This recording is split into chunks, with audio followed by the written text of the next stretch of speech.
আজকে যখন আমি বাপের বাড়ি থেকে আসি না, প্রচুর পরিমাণে বৃষ্টি হচ্ছিলো, কিন্তু এই বৃষ্টিটা কিন্তু আমাদের ওই দিকেই হচ্ছিলো। তো যখন আমি রামনগরটা পেরোলাম, রামনগরটা পেরিয়ে আর একটু আগের দিকে মানে বৃষ্টিটা হচ্ছিলো, তারপরে যে এই দিকে এলাম আর বৃষ্টিটা হচ্ছিলো না।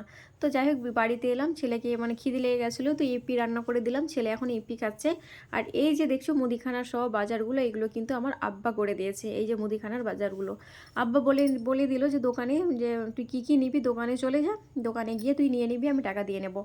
তো এই যে চাল নিয়ে নিলাম, কেননা ছেলেরা তো বিরিয়ানি খেতে ভালোই বাসে, ওই কারণে বাদশাভোগ চাল নিয়ে নিলাম 2.5 কেজি। আর বাসমতি রাইস তো বাড়িতে রাখা আছে 2 কেজির মতো। তারপরে সয়াবিন, আরও আছে ম্যাগি, চাউমিন, আর অনেক কিছুই নিয়েছি। সব এইগুলোকে নিয়ে তো এলাম বাড়িতে, এগুলোকে এখন গোছাতে তো হবে। তো এইগুলোকে এখন গোছাবো না, এখন সব বের করিয়ে রেখে দিলাম। দেখতে পাচ্ছ ডাইনিংটা পুরো ভরে গেছে আমার মুদিখানার বাজারে। তো এইগুলো নিয়ে এসেছি, তো প্রচুরই বৃষ্টি হচ্ছিলো, মানে টোটোতে আসছিলাম, এতগুলো তো নিয়ে এসেছি। আর আব্বার আজকে চাল ধান কুটেছিল, ধান কুটে চালও দিয়েছে, চালটা দিয়েছে 2 রকমের চাল। তো যাই হোক, বস্তাতে নিয়ে নিয়ে আসতে হয়েছিল। তো ওই কারণে তো আর এতে বাইকে তো নিয়ে আসা যাবে না, তো ওই টোটো ভাড়া করে দিয়েছিলো, আব্বাই টোটো ভাড়া করে দিয়েছিলো, করে টোটোতে করে বাড়ি এলাম। তো বাড়িতে আসার পথে প্রচুর বৃষ্টি, চারিদিকে টোটোওয়ালাটা প্রচুর ঘিরে দিল, চারিদিকে এত বৃষ্টি দেখে ঘেরলো, তবু ঝিট আসছিল, ঝিটগুলো তো আর আটকানো যায় না। তো একটু আধটু ভিজে গেছিলো, মানে একবারে যে ভিজে গেছে তা না। তো যাই হোক, এগুলো এখন বের করে সব মুছে নিলাম, মানে ওই যে প্লাস্টিকের ওপরে জল পড়েছিল, এগুলোকে মুছে নিলাম, মুছে ডাইনিংয়ে এখন রেখে দিলাম। এইগুলোকে সব এখন দেখবে কৌটোতে ভরতে হবে। তো এতগুলো সামান কৌটোতে ভরতে তো সময়ও লাগছে। তো যাই হোক, কৌটোতে সব ভরে নিলাম। তেলও ছিল না আমার, মানে সর্ষের তেল ছিল না, রিফাইন তেল ওটাও ছিল না। ছেলের বিস্কুট যে খাবে, ওই ছোটো ছোটো বিস্কুটের প্যাকেটগুলো আমার আব্বা বলে দিল বড় নিয়ে নে একটা। তো এই কারণে বড় দেখেই নিয়ে নিয়েছি, বড় সাইজের মুসুরির ডাল, সে আরও অন্যান্য কিছু অনেক কিছুই নিয়েছি। তো সবগুলোকে এখন নিয়ে এই যে কৌটোয় কৌটোয় সবগুলোকে ভরে রেখে দিলাম। রাত্রের মধ্যে কাজগুলোকে যদি না গুছিয়ে রাখা হয় না, তো সকালে কোনটা করব না করব কোনো কিছুই খুঁজে পাবো না, কেননা সকালেরও কাজ থাকবে, রান্না বান্না, ছেলেদেরকে স্কুল পাঠানো, টিউশন সবই তো খুলে গেছে, এখন স্কুল বন্ধ ছিল, আগে সকাল স্কুল ছিল, তো এখন আবার 10টায় স্কুল হয়ে গেছে, তাদেরকে খেতে দেওয়া, রান্না বান্না ছাড়া সকালে অনেকই কাজ থাকে।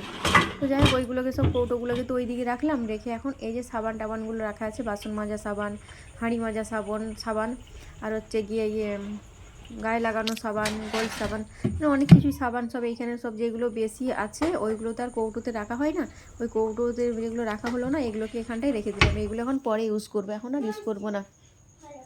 ডাইনিংটাকে মুছতে হবে। তো এটা হচ্ছে তার পরের দিনের সকালের ব্লগ এটা। তো তারপরের দিন সকালে আমওয়ালা এসেছিলো, সবজিওয়ালা এসেছিলো, সবজিওয়ালার কাছ থেকে নিয়ে নিলাম আম নিলাম। আর এই যে আমগুলো কিন্তু খুব সাইজের, বড় সাইজের আমগুলো। তো বড় সাইজের আমগুলো ছিল, খুব সুন্দর লাগলো আমগুলো, যেন 1 কেজি নিয়ে নিলাম আম, আর নিয়েছি শশা। তো এইগুলো নিলাম। তারপর এখন রান্নাবান্না তো এখন আছেই। তো ডাইনিংটাকে পরিষ্কার করে রেখেছিলাম, আর আমাদের ওই ফিশগুলো দেখছি ছোট্টো ছোট্টো ফিশগুলো কিউট। তো এগুলোকে এখন খাবার দিয়ে নিলাম। তো খাবার দিয়ে এইদিকে রান্না, মানে কিচেন রুমে এসে গেলাম, তো রান্না করব। আর এক সাইডে বসিয়ে দিলাম, ভাত হচ্ছে। আর লবণ শেষ হয়ে গেছিলো, তো আমি লবণটা যখনই আমরা ইউজ করি না একটু ভেজে নিই, তো এই কারণে লবণটাকে একটু ভেজে নিলাম।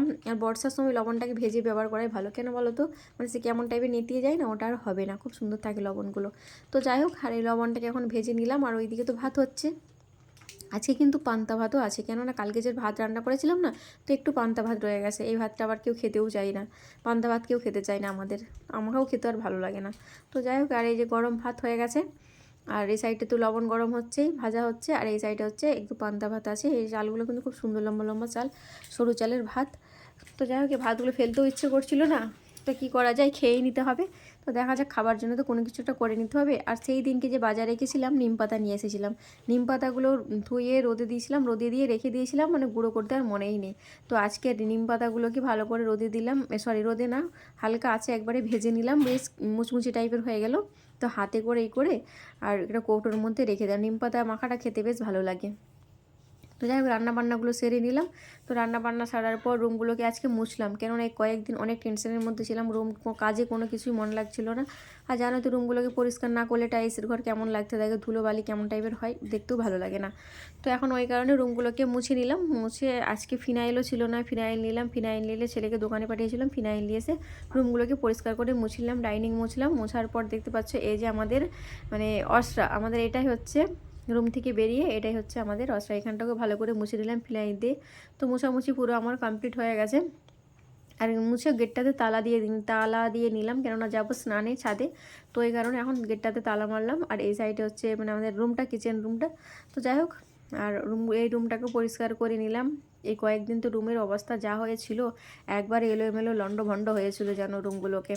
তো যাই হোক, রুমগুলোকে পরিষ্কার করে নিলাম, করে ওয়ালগুলোকে প্রচুর ধুলো উঠেছে, ওয়ালগুলোকে ঝেড়ে নিলাম। মানে প্রত্যেক দিন মানে বেশিরভাগ 1-2 দিন ছাড়াই কিন্তু আমাদের রুমগুলো পরিষ্কার হয়। তো কি করে যে এত ধুলো ঢুকে বাড়িতে আমি জানি না। তো যাই হোক, ছেলেরা এখন খাবে চাউমিন রান্না করতে বলেছে। তো বড় ছেলে ছোটো ছেলে বলছে আম্মাজি চাউমিন খাবো, তো চাউমিনটাই রান্না করবো এখন। এই যে চাউমিনটা বের করে নিলাম, তো চলো চাউমিনটাকে এখন রান্না করে নিই। এখন বাজে ওই 5:30 6:30 মতো এখন বাজে। তো যাই হোক, ছেলেরা গেছে, বড় ছেলে যাবে পড়তে, বড় ছেলে পড়তে গেছিলো, ও পড়ে এলে ওটা খাবে। আর এখন ছোটো ছেলেকে দিয়ে নেবো এটা। এই যে প্লেটে নিয়ে নিলাম, ছেলেকে খেতে দিয়ে নেব। ছেলেকে এখন খেতে দেবো ওইদিকে, তারপরে আমি একটু খাবো। তো চাউমিনটা আমাকে ভেজ চাউমিন কিন্তু খুবই ভালো লাগে, মানে এগ চাউয়ের থেকে ভেজ চাউটা খুব সুন্দর লাগে আমাকে খেতে। তো যাই হোক, অনেক ভেজ চাউকে অনেকটাই মিস করছি। আর ছেলে গেছিলো পড়তে, মানে সামনেই কাকিমাদের বাড়ি, ওই কাকিমাদের বাড়ি গিয়েছিলো পড়তে ছেলে। তো পড়ে চলে এসেছে, মানে ও এসেছে বাড়িতে এখন। তো ওকে জিজ্ঞেস করলাম যে তুই কি চাউমিন খাবি? ছেলে বললো হ্যাঁ আমি চাউমিন খাবো, তো ওকে চাউমিন দিয়ে নেব। তো চাউমিন খাওয়া হলো। আর এটা হচ্ছে তারপরের দিনে যে সকালে খাওয়া দাওয়া সেরে তারপরে করলাম, এই যে কাপড়গুলো মানে কেচে রেখেছিলাম না, মানে শুকোয়নি, কাপড়গুলো ভিজেছিল, এগুলো কিন্তু কালকে কেচেছি, গতকালকে।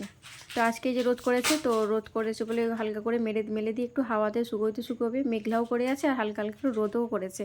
তো দেখা যাক কী হয়, কাপড়গুলো এখন তো মেলে দিলাম, তারপর যা হয় তখন দেখা যাবে, তাই না? তো এই যে কাপড়গুলোকে সব মেলে দিলাম। বর্ষাকাল এখনও তো পড়েনি, কিন্তু এই কয়েকদিন কেমন টাইপের হয়ে আছে, মানে মেঘলা মেঘলা হয়ে আছে কয়েকদিন। চলো ফ্রেশ হলাম।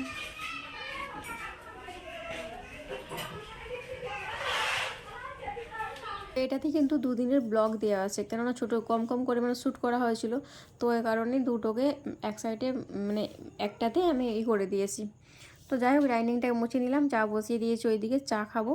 তো ওইতে ফ্রেশ হয়ে এলাম, ছাদে গেছিলাম, তো ফ্রেশ হয়ে নিচে এলাম, চা নিয়ে নিয়েছি 3 জনা। ছোটো ছেলে বলছে আমি চা খাবো না, আর আমি আর বড়মশাই দুজনে মিলে চাটা খেয়ে নেবো। চা নিয়ে নিয়েছি, ছেলে তো খাবে না বলছে। তো যাই হোক, আর মুদিখানার বাজার, এটা কিন্তু মানে বাপের বাড়ি যেদিন যাইনি তার আগেকার এই ভিডিওটি কিন্তু। তো এই কারণে চাল ছিল না, ভাতের চাল। এই যে চাল নিয়ে এসেছে, সার্ফ এক্সেল ছিল না, হরলিক্স নিয়ে এসেছে, হরলিক্স বিস্কুট, এইগুলো সব নিয়ে এসেছে। এটাতে যেদিনকে যাব তার আগের দিনের ব্লগ এটা। তো যাই হোক, এই তো নিয়ে এসেছে, এইগুলো দিয়ে এখন রান্নাবান্না সেরে নিতে হবে। আর আজকে রান্না হবে, মাছ রান্না হবে। বড় মশাই গেছিলো মাছের বাজারে, সবজি বাজারে গেছিলো, লেবু নিয়ে এসেছে, ধনে পাতা, টমেটো, ওইগুলোকে সব নিয়ে চলে এসেছে। আর আমি ভেবেছিলাম যে পিস মাছ নিয়ে আসবে, তো পিস মাছ তো আর নিয়ে আসেনি, নিয়ে এসেছে পমফ্রেট মাছ। তো পমফ্রেট মাছটা কেমনি মানে রান্না করব পেঁয়াজ বাটা দিয়ে। তো পমফ্রেটটা কেমনি রান্না করব, আর হচ্ছে গিয়ে ওই আলুগুলো যে রাখলাম, আলুগুলো তো ছেলে না হলে খাবে না, তো আলুটায় দেখা যাক কী দিয়ে কী করা যায়, ভাবতে হবে একটু। এটা আজকে রান্না হবে পমফ্রেট।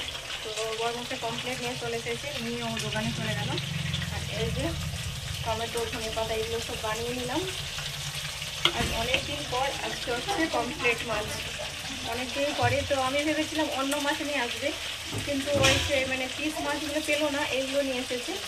তো এই কারণে এই আলুগুলোকে বানিয়েছিলাম ওই পিস মাছ রান্না করবো বলে। পিস মাছ নেবে না, আলু দিয়ে টমেটো দিয়ে রান্না করে নেব। কিন্তু ওই মাছ যখন মানে পেলো না, তো এই কারণে এই পমফ্রেট মাছ নিয়ে এসেছে।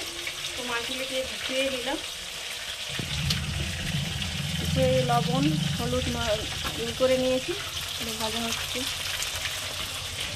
তো সরষেটাকে এখন পেস্ট করা হয়নি, সরষেটাকে পেস্ট করবো, পেস্ট করে তো রান্নাটা সেরে নিই। অনেকটা একটু লেট হয়ে গেছে, এখন 12টা 12:30 বেজে গেছে, আজান দিচ্ছে। তো দেখা চলো সাথে সাথে দেখতে হবে 3:30 একটা।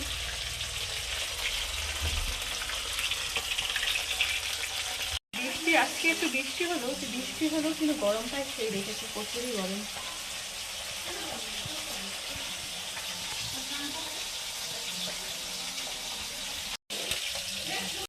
তো এই যে মাছগুলোকে ভাজছি, এই একবার মানে সব যে একবারে দিয়ে নেব তাহলে মাছগুলো ভালো মানে হবে না, ভেঙে যেতে পারে। তো এই কারণে 3 পিস ভেজে উঠিয়ে নিলাম, আরও 3 পিস দিয়েছি, আর মনে হচ্ছে 1-2 হবে আছে। তো এই পমফ্রেট মাছ কিন্তু অনেক দিন পরই খাওয়াচ্ছে। আর মাছ আমাদের বাড়িতে খুব কমই রান্না হয়, কেননা ছেলেরাও খেতে চায় না, আর বড় মাছও খেতে চায় না, ওর খেলেই মাথার যন্ত্রণা করে। তো যাই হোক, আর 2 আছে, এগুলোকে ভেজে নিই।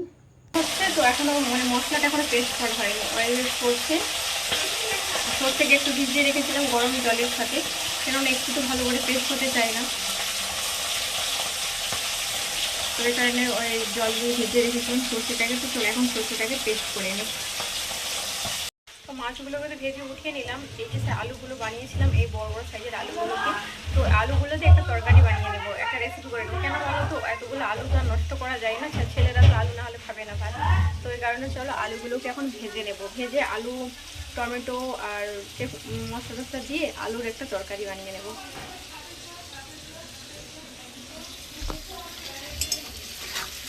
তো এই যে মাছটাকে রান্না করব, এমনি শুধু তেল পেঁয়াজ করে মাছটাকে রান্না করব, আর এটাকে মানে আলুর যখন করে মানে শুধু আলুর তরকারি করে, এটাকে আলুর বানানাটা তো মাছের বানিয়েছিলাম, কিন্তু মাছ তো পাওয়া গেল না, কী আর করা যায়, কিছু তো একটা রান্না করতে হবে, এতগুলো আলু তো নষ্টও করা যাবে না, কারণ ফ্রিজ থাকলেও রেখে দিতাম। তো যাই হোক, আর এইগুলোকে এখন রান্না করে নিচ্ছি। আর তাছাড়া আলু ছাড়া ছেলেরা খাবেও না, কারণ আলু ওরা চাইবেই, মাছ রান্না করো, মাংস রান্না করো, বলবে আম্মা যে আলু রান্না করো না, আলু দাও আমাকে, তুই ছেলেই চাইবে। তো এই কারণে আলুগুলোকে বেশ ভালো করে লাল লাল করে ভেজে নিয়েছি আগে তেলের মধ্যে, তারপর উঠিয়ে নিলাম। তারপর পেঁয়াজ বাটা, আদা রসুন সবগুলোকে দিয়ে নিলাম, দিয়ে ভালো করে কষিয়ে তারপর দিয়ে দিয়েছি আলুগুলোকে। আলুগুলোর একটা তরকারি হয়ে যাবে, আর মাছের তরকারি, বাস এইগুলোই হয়ে যাবে আজকে আমাদের দুপুরে লাঞ্চ মেনু। তো আজকের ব্লগ কিন্তু এখান পর্যন্তই। তো সকলে ভালো থেকো। আর এই বৃষ্টিতে কেমন সবার দিন কাটছে? আলহামদুলিল্লাহ ভালোই কাটছে। খুদাহাফেজ।